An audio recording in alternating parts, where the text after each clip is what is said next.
Both Bowers Ace Box 1, Megatron 2, Sunset Fraser 3, Blue Camaro in the Blue Rogue at 4, Inconspicuous 5, Good Odds Cover 6, Explicit 7, and Bezecchi is in box number 8. So if you haven't been keeping up to date, that is probably definitely different than what you would have seen post last Saturday night. If you did have a bet with Tab post the draw on Saturday night until the redraw, those bets will stand. If you win, you win. If you lose, you'll be refunded. So it really is a free throw at the stumps, and you can have another crack at the market. Now, the statement from Gwick re the redraw is up on screen. Obviously, guys, and I'll come to you, Simon, I guess, for this, it had to be done in terms of fairness and integrity for the race. And so we redrew. Obviously, not ideal, but the full statement's on screen, and now we move on and get forward to the big race. But as I mentioned, Simon, it just had to be done in terms of an integrity point of view. Yeah, you're spot on. You've hit the nail on the head. The word integrity has been bandied around a lot the last couple of days. In particular, I know GWIC, thoroughly went through all their checks and balances to make sure that the process was fair and reasonable, and I guess they've come back with the decision that maybe it was compromised. Not really sure on the exact details of that, but it is, a little bit unfortunate that it's overshadowed in a way what was a pretty exciting night on Saturday. We saw a lot of wonderful runners in the semi-finals, but at the same time, boys, I know we saw the Everest go under the big top on the other night for the barrier draw. This has created a lot of buzz and enthusiasm and interest in the race. So there's a such saying as no bad publicity is bad publicity, and I don't want to downplay the significance of the issue, but at the same time it had to be done. I think Explicit's the only dog that's landed in the same alley, so it's chopped and changed a little bit, and now we have to go through the form and try and find out, all right, where's the winner going to come from in this $1 million race? Certainly so, and you can read that statement online or rewatch this segment if you'd like to read the statement in full on screen. Let's take a look at now how the market shapes up, Patch, and I'll come to you for comment on this one, because obviously with the redraw there has been some chopping and changing. Explicit's still your favourite though, Lob's in the same box 7 at 250. Do you think there's any, well, I was going to say big winners or losers from the redraw, but let's talk about it from a betting point of view. Is there anything now that looks maybe overs or unders? It's probably a bit more even from my point of view, Lewis. I was really happy with the draw before the redraw, given the circumstances that looked to be in front of us. So if there's a winner from this draw, it has to be Sunset Fraser. I mean, for a greyhound that drew box 8 in the initial draw, where for one like him, he's quite desperate going into the first turn to get down towards the fence. He's now drawn box 3, where he opened on Saturday night at, I think it was $41, and now he's a $7 chance from box 3. So, look, he's going to be the clear winner. Inconspicuous, who I'm circling around, I mean, he's probably a loser of the draw, going from box 3 to box 5, but we know the way that he steps. Typically, the draw, the meaning of that is quite minimal. And then you got one like Bezecchi that goes from box 2 to box 8. There's probably going to be different opinions around as to whether that's suitable for him or not suitable for him. For me, it's probably better, because as we've seen in his 2 runs at Wentworth Park, well, at least the most recent one where he's had to navigate traffic, he prefers to run around other greyhounds. So box 8's probably not a dramatic disadvantage for me, outside of having a couple of speed machines down towards the inside. And the reality of our game is they're just hard to run down these fast dogs. So, yeah, interesting sort of situation, Lewis. But I don't think from a market point of view it's had too many impacts. But, yeah, clearly with one like Bezecchi, it's had a big impact on the way his race looks. Okay, so we've rejigged our form a little bit. Time to jump into our runner-by-runner preview. And we start with the dog off the inside box. A $26 chance with the tab, both Bowers Ace.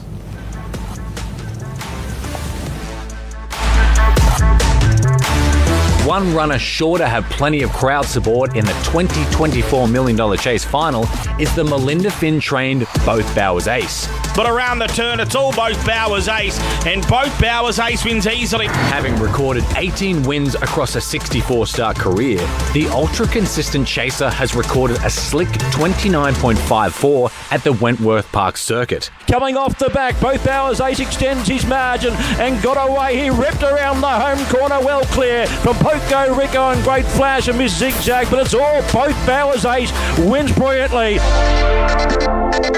qualifying with victory in the Nowra Regional Final and a narrow win in last Saturday's semi-finals might see the son of Flying Ricardo spring the upset in the $1 million feature. Both Bowers Ace had moved up and took a slender lead. Kicking back hard the inside, Seven Sinners. Seven Sinners has regained the lead. Both Bowers Ace comes again. Photo finish. Nothing in it. Both Bowers Ace or Seven Sinners.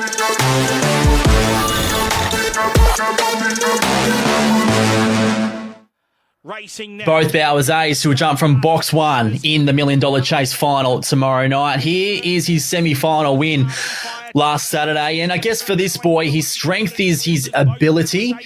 His downfall is his manner of which he races. So you see he finds this leader just as they would be approaching, say, the 600-metre boxes. And from that point onwards, it's a bit of a head bobber in the run to the line. So that's his weakness.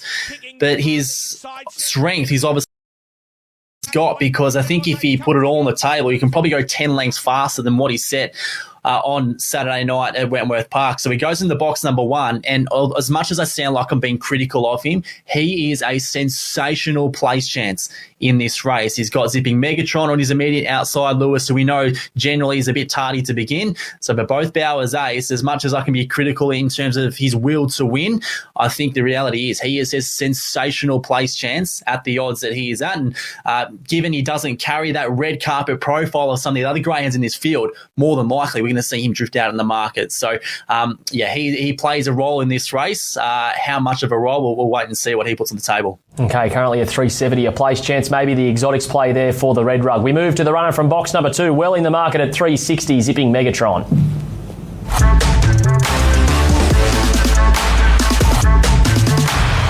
One of the runners boasting the best race record at the Wentworth Park circuit is the Jason Magri-trained Zipping Megatron.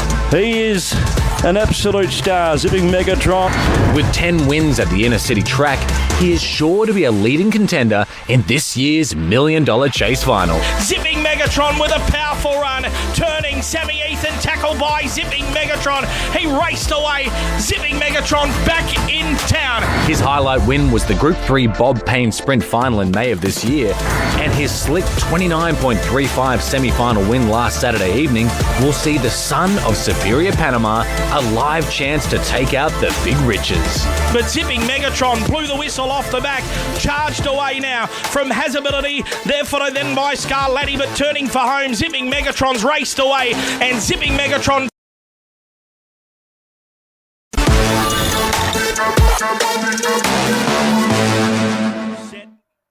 Well, we know Zipping Megatron is slow out of the boxes. I guess that's a bit of a downfall from box 2, but look at him just motor here in the semi-final, guys. Box 6 is the rug you're looking at, and he just cuts his way through. He's a smart dog, and it's hard to believe. He's only had 23 starts. He's won 13 of those. We saw his record at Wentworth Park, 14 starts for 10 wins and 4 seconds, and he just doesn't seem to miss when he comes to headquarters. I guess still quite lightly raced for a dog that feels like he's been around for quite a while. He's over $200,000 in prize money, and look, he drew box 1 in the initial draw. He gets box 2 in the redraw, and I think it sort of favours him. I know Patch mentioned Sunset Fraser in box 3 being one of the winners. I think that dog wants to take a bit of a step to the right, which could open up a big channel for Zipping Megatron to punch on through. And just a nice narrative as well, boys. He actually won the $1 million chase maiden 12 months ago, and this is why we brought that sort of race in. We want to see dogs come back 12 months later and take out the big dance. So for Jason Magri, I know there were some queries over this dog a couple of months ago. He was coming back from a hip issue that he suffered up in Brisbane, but he's got him back through the Bulli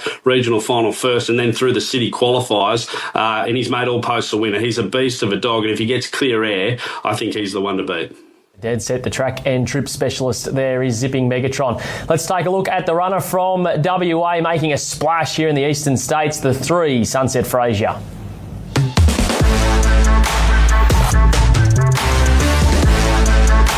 WA will be represented in this year's $1 million chase final by one of the stars of the West in Sunset Fraser. Sunset Fraser races through to next week's final, wins by 4 lengths. Having built an impressive record, his highlight win came in the Puppy Classic final at Cannington back in February. As they come to the corner, Sunset Fraser, can he keep going? Sunset Pepe to the outside. Sunset Fraser is lifting though, and Sunset Fraser wins a length, Sunset Pepe. But a shift to the New South Wales kennels of Michelle Sultana paid immediate dividends with the son of Sunset Spitfire, qualifying for the MDC by winning the Group 2 Blacktop final at the Gardens last month. Sunset Frazier in front. Sunset Frazier wins the Blacktop. And a gritty 30-12 win in the semi-finals last Saturday saw him stake his claim final. Off the back straight and Sunset Frazier found the lead, opened up a length and a half. Nangar Larry Render second, third is Champagne Cuddle as they turn it. Sunset Frazier a length and a half. Nangar Larry holding on. Sunset Frazier, he saw it through. They're ready. He flies the flag for Western Australia, does Sunset Frazier in the MDC tomorrow night. And what a gun he has been for the state for a long period of time. This is his semi-final win. And right there was a crucial part of his race where Champagne Cuddle left room on the fence for him to go through, but he still had to make that decision and force his way through and create that physical contact, which not all greyhounds are comfortable to do. So he knows what it takes to go forward and lead a race. The query around him is how well is he going to finish off? He was so very good through the Blacktop 500 metres, better than he ever has. However, it's still a question mark in a race like this. They will be coming for him late, Lewis, but one thing is for sure and certain. Doesn't matter how he begins, he will be charging into that first turn. He's got one hell of a turn afoot. All right, we'll move to the runner in the blue rug, aptly named Blue Camaro, the 4.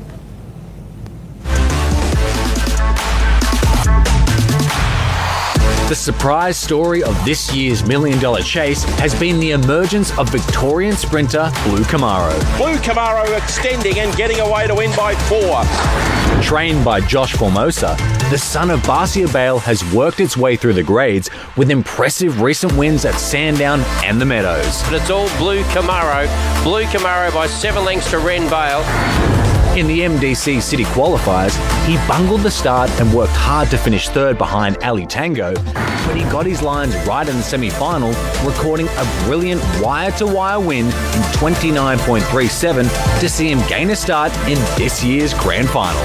Blue Camaro off the back, led by a length and a half on Power and Glory. They're 2 lengths to Smooth Play, turning for home. Blue Camaro a length in front. Power and Glory's coming. Blue Camaro holding on. Blue Camaro for the King of Heathcote.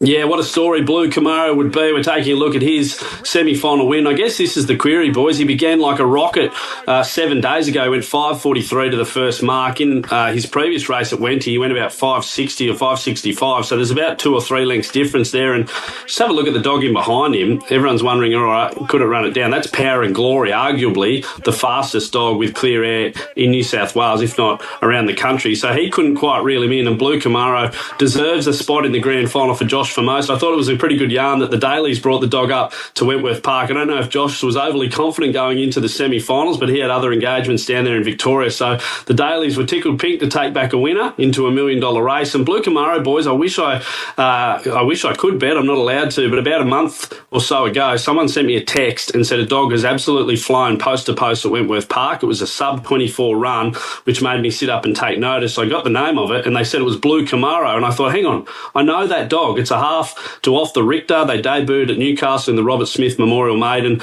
earlier on this year, and I thought, hang on, maybe this dog has come back a better animal since going to Victoria. So Blue Camaro, a roughy tail, but gee, it'd be a big yard if Josh Formosa could get up, and I'm sure he'll be at Wentworth Park this Friday night. Hey, that's the kind of good oil we all dream of there for the 4 Blue Camaro. Number 5, 2 for 2, currently undefeated Track and Trip, is Inconspicuous.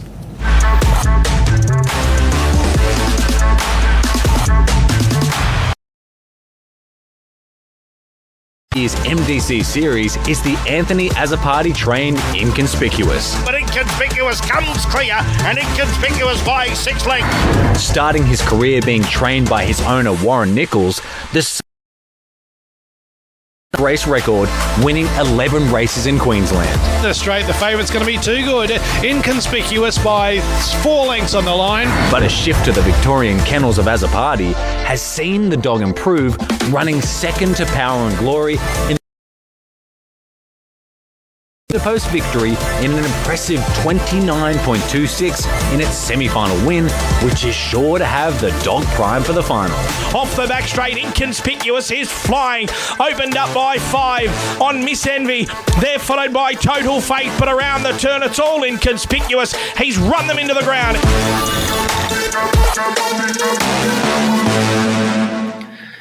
Inconspicuous is one of the greyhounds in this field that has amazing early Mellow last Saturday night in the same draw that he'll jump from in tomorrow night's final. And we just heard in the package, and he started off his career in Queensland in the care of Warren Nichols, of course, famously trained the White Wonder in Days of Thunder not too long ago. But for this boy here, obviously his run prior to this, he went 29 and 47 at Wentworth Park, and in this occasion he's gone 29 and 26. Did I think he was a 29-2 dog at Wentworth Park? I'd say the answer is no, but I've got no reason to think he's not capable of replicating that. So as we know in this field, we've got some absolute guns capable of setting some frightening numbers. Explicit, also in Bezecchi, how can I forget his name? But they have been tardy to begin. So for one like Inconspicuous, you can step away as soon as the lid's open. That is going to be vitally important, Lewis, when the pressure pours on in the run to this first turn tomorrow night. That's huge on speed. Catch me if you can kind of stuff. Let's move to runner number 6,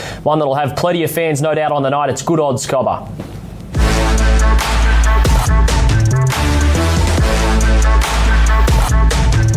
One trainer who is no stranger to winning $1 million chase is the trainer of Good Odds Cobber, Frank Hurst.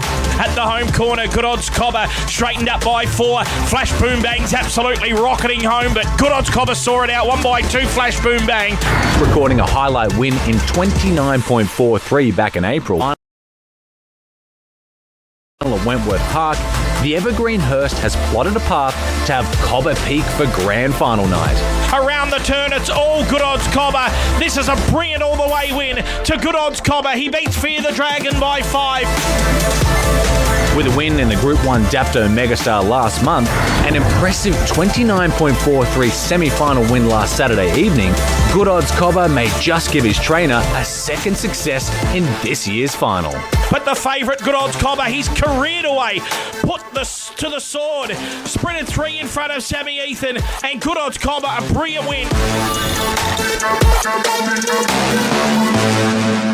Now, Gee, I love this dog, boys. Let's have a look at him from box 4 in his semi-final last week, and this was beautiful early pace, 5.38 or thereabouts to the first mark, and this is his best quality. He's tough, he's tenacious, he doesn't give an inch, and once he finally rounds the dog that's on his inside, he just curves away and off he goes. Good Odds Cobber for Frankie Hurst, who won the race with Good Odds Harada back in 2019. Frank told me a couple of weeks ago that this dog is better than Harada. They've been steering him towards this race all year, boys, and what I love about his last 6 months in particular, they didn't dodge the Golden Easter egg necessarily, but they ran him through the New Sensation instead. They kept him against younger dogs. They didn't think he had the experience to go to Wentworth Park against the old stages yet, so they've taken their time with him. He's a Gosford Cup winner this year. We mentioned the New Sensation. He won the Dapto Megastar. Then he fell in the Blacktop, and that run was his first run back since having that stack. I know Frank said maybe the mental demons are there. Physically, he is cherry ripe and ready to go, and that run of 29.43, I think we saw the best of Good Odds Cobber. And just off the back of Patch talking about Inconspicuous,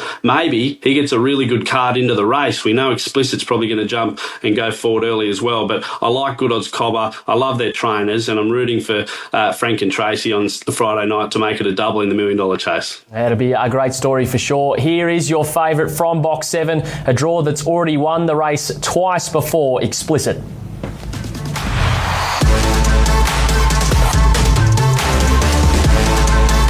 One of the favourites of this year's $1 million chase final is the Jason Thompson trained Explicit.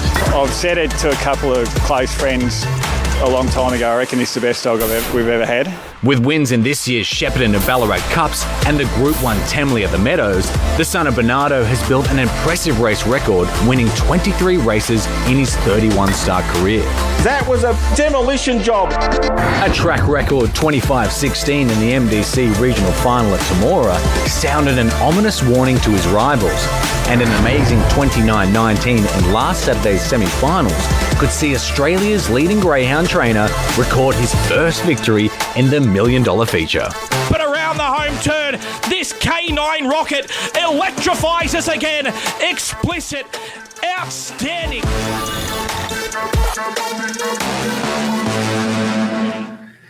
Don't we love watching this boy? And take a look at this. Take a look at this. Wearing the white rug. The moves he makes here around the first turn, total professionalism. Unbelievable from Explicit last Saturday night. And to not only recover from the poor getaway, to go on, handle himself the way he did and win in 29-19. Something we don't expect from this boy. That lethal turn of foot. His career to date has been sensational. He's a multiple group race winner led by the Group 1 Tem Lee, and now he hones in on New South Wales' biggest race and one of the biggest events Australia has to offer in the $1 Million Chase, Lewis. So we know how good he was last week. I guess when you look at him now, box 7 pre-draw, box 7 redraw, it's all about the way that he steps, because if he's to handle himself like he did last week in a more positive position, good luck to him, but he can't afford to get away in the same sort of manner. No second chances in MDC finals, but he's an absolute gem, Explicit, and widely regarded as Australia's best greyhound, no doubt about that. And he's your favourite from box 7. From box 8, the dog who gave Shaky Jakey's track record a real fright, Bezeki.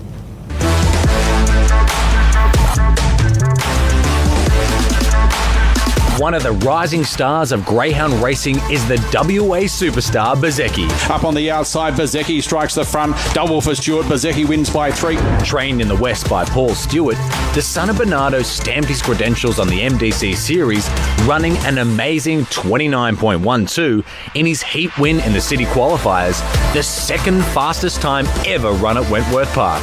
Bezeki, a minute in front. A statement made by the Western Australian. Bezeki by 15. Oh my goodness. And faced with adversity from the start in the semi-finals, his strength and tenacity shone bright to see him record a gritty win and gain a start in the 2024 $1 Million Chase Final. Here comes the West Aussie though, Bezeki. He's starting to loop them the outside as they corner. You Never Lose a length in front. Bezeki's mowing him down. Bezeki grabbed the lead. Bezeki, Too Good beats Trunky Chief and You Never Lose.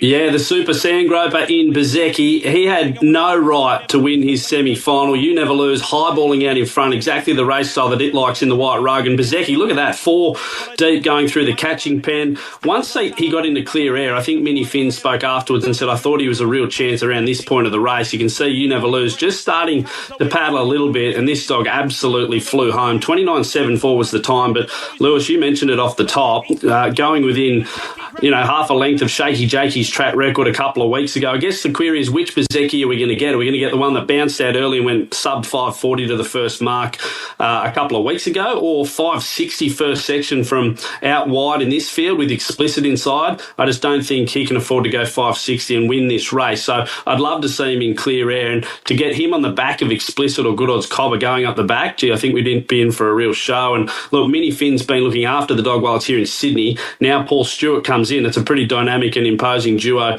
to head into this $1 Million Chase final. But wonderful production work from your team as well, Lewis. I can feel the anticipation building, hearing all these great calls and wonderful dogs going around. It really is the best $1 Million Chase final we've ever had. I echo those. Well done to Jace, our producer, putting those packages together. And I'm with you, Simon. I think this is the hottest field we've seen assembled. Here is this market again. Up on screen, Explicit has mentioned the favourite. So J is J last year, McInerney the year before, She's a Pearl, Handsome Prince, Good Odds Harada and Mystic Riot, winners of the MDC final. Simon, who takes it out this year? Yeah, look, I'm in the corner of Zipping Megatron. I just think so much pace outside, inconspicuous in 5. Is that going to hold the likes of Explicit and Good Odds Cobber and Bezeki too wide? And I think Megatron just gets a really good run up inside. I think Sunset Fraser in 3 has just been a little bit hit and miss at box rise. I know, speaking to the camp, Sultana and Thomas the last week or so, they're not really confident. They think it really opens up. Seen in the last couple of years, especially, boys, box 2 and box 1 have often been in the finish. It's just a hard race. There's some of the best dogs in the country going hammer and tong to the first corner. I think Megatron, with clear air at the right time, is going to be the one to beat for Jason Magri. Okay, so Zipping Megatron on top for you. Simon Patch, how are you seeing this year's edition? Well, I think Explicit is the obvious one, but I'm not one to really just settle on the favourites as a big race, particularly the way that he began in his semi-final last Saturday. So I'm in the camp of Inconspicuous, and it's purely just on that reliability of being able to step well. We speak of some other greyhounds in this field, the likes of Bezecchi, Explicit, possibly throw Good Odds Copper into that, Sunset Frazier, who of most recent time have been tardy to begin. So for one like Inconspicuous, where more often than not, he's just going to step straight to the front and 10, 15, 20 metres into the race, probably going to be leading. And on the time that he set last week, I think he's a value option is Inconspicuous at $7.50 at the moment. So faster dogs in the race, but he might be leading to the first turn, which we know under this sort of pressure is very, very important. So he's the one that I'll be tipping on top in the MDC final tomorrow night. Beauty, there it is. Our runner-by-runner preview of the MDC comes up as race 8 on the Wentworth Park program, a series that started months ago in our country areas, all culminates there tomorrow night for a chance to win $1 million. We'll take a short break here on Going Greyhounds. Other side, we preview